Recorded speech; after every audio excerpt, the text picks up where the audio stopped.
Right, yeah, everyone do tack. I'm behind me, I think. Yeah, just here.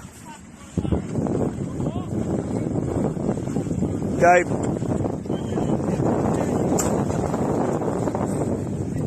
Nice tack.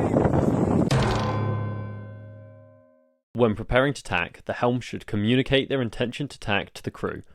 Both sailors must keep the boat sailing fast and smoothly steer up to a close-hauled course if required. The helm should avoid sliding aft in the boat, keeping their weight forwards in normal upwind trim. Sail up to the wind using as little rudder as possible and utilising a slight leeward heel. Squeeze the main a touch and avoid rushing. The helm counts down from 3 whilst watching the front third of the jib. When the front of the jib backs, you've reached head to wind and the helm will cool the weight down. As you pass head to wind, the helm and crew simultaneously press the windward side to roll the boat. The helm pushes their shoulders back and the crew gets their bum up onto the gunwale, hooking a foot under the centreboard casing if necessary and hits the side of the boat hard. The helm quickly cools weight up and eases the main slightly as the helm and crew cross the boat together. The helm straightens the tiller whilst crossing the boat and both crew and helm hit the new windward side hard with feet in the tow straps or under the centreboard casing. Both sailors squeeze their sails as they flatten the boat. The crew moves back to the centre to prevent overroll as necessary.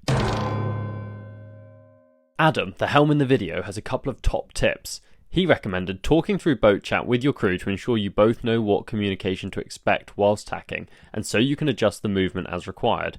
He also advises to think about wind strength and adjust how much main is eased depending on conditions.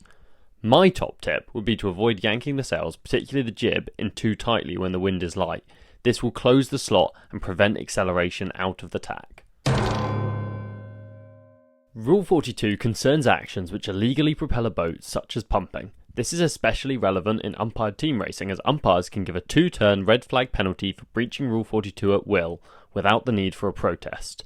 Rule 42 states, a boat's crew may move their bodies to exaggerate the rolling that facilitates steering the boat through a tack or jibe, provided that, just after the tack or jibe is completed, the boat's speed is not greater than it would have been in the absence of the tack or jibe. Therefore, we must be careful to avoid exiting our tacks faster than we went in. However, in training it is worth practicing the best tacks possible, even if they would be illegal in racing, as it is easier to slow our tacks down than to speed them up.